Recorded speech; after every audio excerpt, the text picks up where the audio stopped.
What you doing, baby? We having a conversation? Yeah? Alright, so here we go. I've never made a video before for YouTube, and always been kind of hesitant to try because I'm a bit too concerned about my privacy and my identity. But you know what? Fuck it. I feel that this is too important of an issue. Not really sure where I'm gonna start or where this is gonna go, but I think it'll be interesting to see. So if you are interested in the issue of gender, if you identify as transgender or think you might identify as transgender or are not sure if you should, or if you just want to find out more about that issue, please stick around. This isn't going to be too long because, as you can see, I don't have a lot of time. I identified as transgender for a solid about 4 years, from about the age of 18 to 22. That was almost 10 years ago now.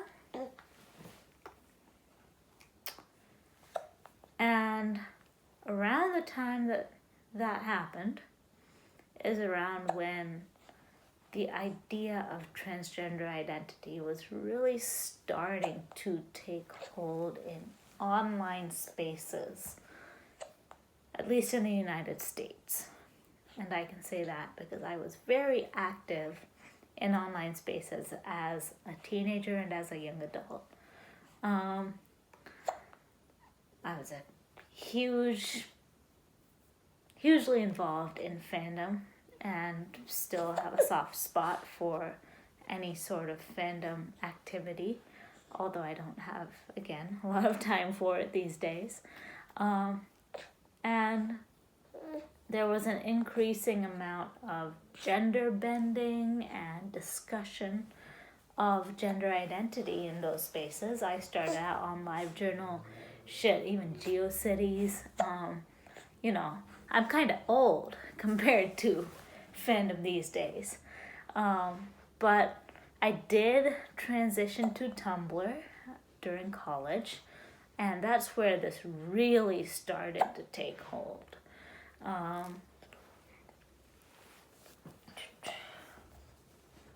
And I found this really interesting as a teenager and as a young adult.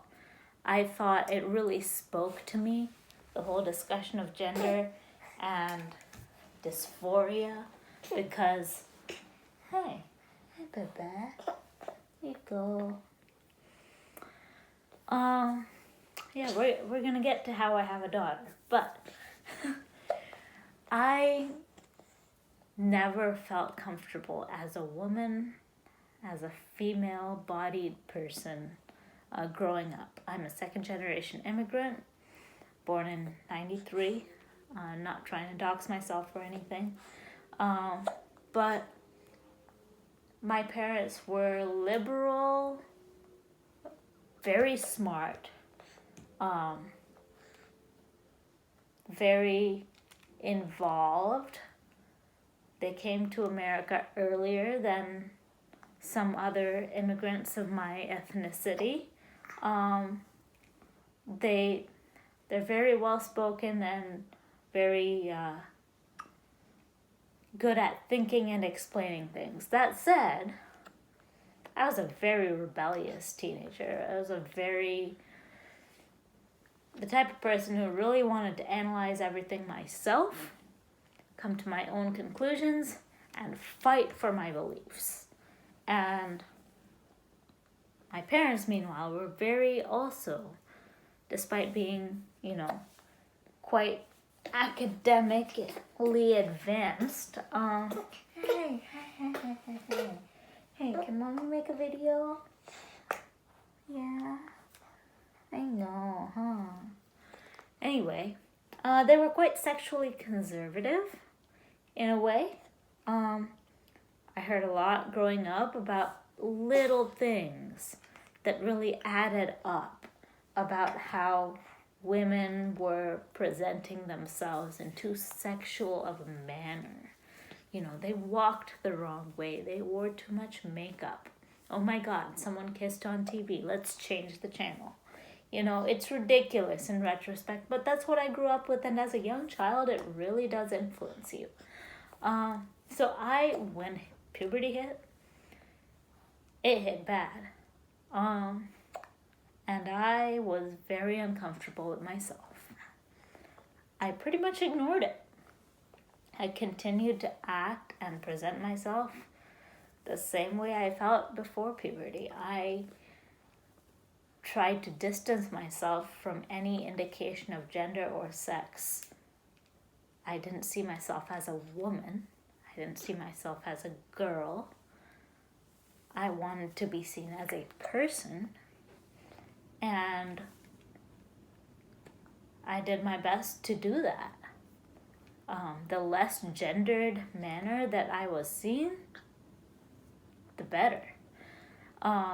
Once I hit college, I found a lot more like-minded people. I found people that I felt somewhat comfortable discussing these ideas with.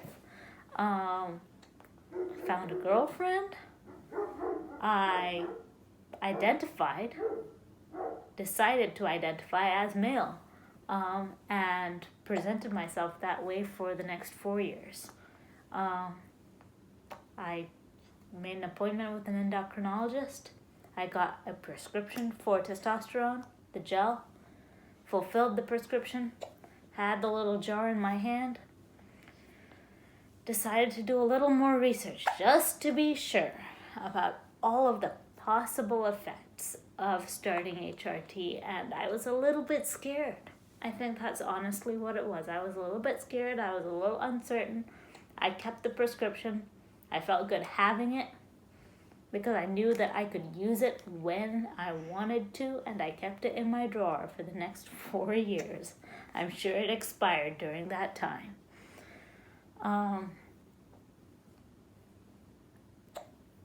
But I felt that there was too much uncertainty about it all.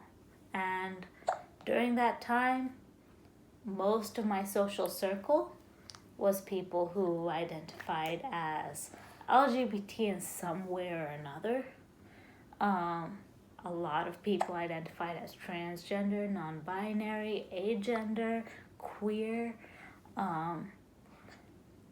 There was a lot of gender bending going on. I remember quite distinctly that there was one person in my social circle, again, not trying to dox myself or cause any potential harm to any of the people that were in my social circle at that time. But there was one person that I know who was a straight cisgender woman. And she was pretty much the only one of that kind that I had in my social circle for that 4 years. And she had some anxiety issues, and they were quite severely exacerbated by the amount of political discussion and the direction of political discussion that happened during that time. She felt that she was inherently a bad person. That just wanting to have children made her a bad person because she would, hurt the environment and hurt the planet, that she felt that she was a privileged person and had no right to speak. And this hurt me to see because she was one of the nicest people I've ever known. And I know exactly what made her feel that way, because I saw that political momentum. I was part of it. I saw the momentum of people on Tumblr discussing, die cis scum. Shit like all white people are inherently racist. All cis people are inherently transphobic, that this is something unavoidable, etc. And no matter how well-meaning these people are with that kind of rhetoric, I'm sorry, but you have to think about how realistically that affects people. And realistically, it hurts people. So this isn't about whether racism against white people can exist. Although, yes, it can. And this is coming from someone who studied sociology. This is about, do you think that your actions are hurting people? That your beliefs and your rhetoric and your statements are hurting people? Take this out of any sort of social context of racism, sexism, prejudice, discrimination. No. Take this down to a very basic level. Take this down to how a child sees the world. Are you hurting someone? If so, maybe stop. Anyway, back to the concept of gender. There's a lot of people right now that believe, based on what they're being told, based on what is the popular rhetoric, that there is only one true definition of gender, that there is only one true, real, scientifically supported understanding of gender. And that, I would like to say, is not the case. Until a few decades ago, there was pretty much no functional difference between the words gender and sex in the English language. Gender is sex. Female is woman. Male is man. The feminist movement came into existence, I would say 60s and 70s, all right? And started discussing the concept of gender. And guess what? Feminism has always been a very, very fractured movement, because there are lots and lots of perspectives and beliefs that contributed to the overall movement of empowering women. But I would like to emphasize that there are lots and lots of perspectives and beliefs at play. There is no one true feminism, there is no one true science, there is no one true belief or reality when it comes to gender. The idea of gender separate from sex, again, relatively recent in the past few decades. And even within that, there are differences of philosophy. There's the idea that gender is, and this is what I would say came first when it comes to these two main ideas. What came first is the idea of gender as the social perception of physical sex. So there is the physical sex, male and female, and there is the gender, woman and man. And the gender is what is imposed by society on a female or male. So society sees a biological female and says, you are a woman, and imposes the associated expectations and limitations and stereotypes of a woman on this person. That is gender. They are a woman because they have been classified as a woman by society based on their biological sex. This was the earlier feminist interpretation of gender.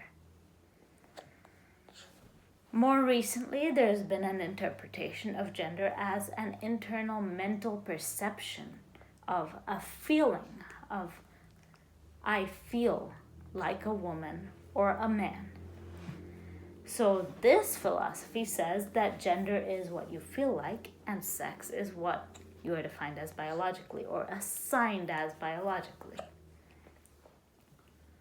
This is the interpretation that is embraced and promoted by most of the transgender movement currently.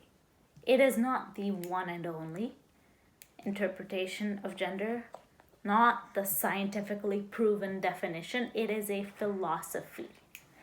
And everyone needs to understand that it is okay to have differences of opinion on philosophy. It's actually how society moves forward. by having differences of opinion, discussing those differences, and continuing debates about complex ideas, because without that, there is no progress. However, right now, there is a large population of people who would like to believe that that is the one and only true, unbigoted belief. And I would like to clarify that that is not the case. There is not one reality. There are multiple interpretations of reality. There are multiple definitions of the word gender. And words are defined by usage in society. There is no one true fact. I say this as a linguist. Anyway, gender is a very complicated issue. I'm not here to give you all the answers. I'm here to give you my opinion. My opinion is that if you believe that gender is in the mind and it's about what you feel like and whether you feel like a woman or a man, I ask you to really, really think about that and try to define, what does that mean? What does it mean to be a woman? What does it mean to feel like a woman? What does it mean to feel like a man? Because there are very, very few answers to that question that I can think of.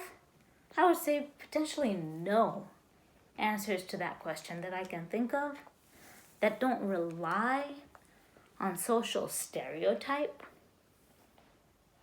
Like, hey, I'm a woman because I enjoy being perceived as a woman by society. I feel like a woman because I feel good when someone calls me she. I feel like a woman because I like wearing dresses and makeup. I feel like a woman because I've always felt uncomfortable with my bros, and I always like playing with Barbies. And I feel like a woman because I feel like I should have boobs and I'm uncomfortable with my body. These are the answers I've heard. All right? I would say all but the last rely on social stereotype. They rely on embracing, if you really, really think about it, the social expectation that only women are allowed to enjoy certain things like dolls, makeup, dresses, etc. The very last one about the body, physical dysphoria, I believe has a lot to do with hormonal issues as well as potential internalized misogyny or internalized misandry as these societies go on. I think misogyny has definitely played a larger role in society over history, but in recent years, there's a definite trend toward people saying that, for example, men are evil. And there's a lot of people that I have genuinely met who believe that they don't want to be men because they don't want to be a bad person. And this contributes to their dysphoria. Anyway. What's up, baby girl? Yeah? There's a lot going on here. It is a complex issue. And all I really want is for people to acknowledge that it is a complex issue and not something where there is only one right or wrong. Because what I see right now in the transgender community is the idea that there is only one right or wrong, that there is only one real definition of gender, that there is only one right way to see society. And that's not how it is. There's so much going on here. There's a lot of people like me who have been dysphoric and had reasons for that other than having a true internal identity as a man or a woman. Me personally, I got over it. I grew out of it. I know it's not the PC thing to say because nobody wants to think about transgender identity as a phase, but yes, once I hit about age 23, it just stopped kind of being that important to me. I left college. I left that social circle. I got a job. I realized that there were more important things in life. And I moved on. Some years later, I found someone that I was happy to marry, that I wanted to have a child with, which is never something that I expected as a teenager. I never thought I wanted children up until I did. And again, it's not the PC thing to say, but I am so, so grateful that I never used that jar of tea. Because this little girl is a light of my life. And I am so grateful to have her. And if you want to ask me about the process of pregnancy and childbirth, I gave birth without an epidural. It was rough. Feel free. Hey. Okay, we're done. All right. Hey, come down. All right, let me say bye. Can I say bye? Shh. Okay, come here. She says I'm done, so I'm done. All right.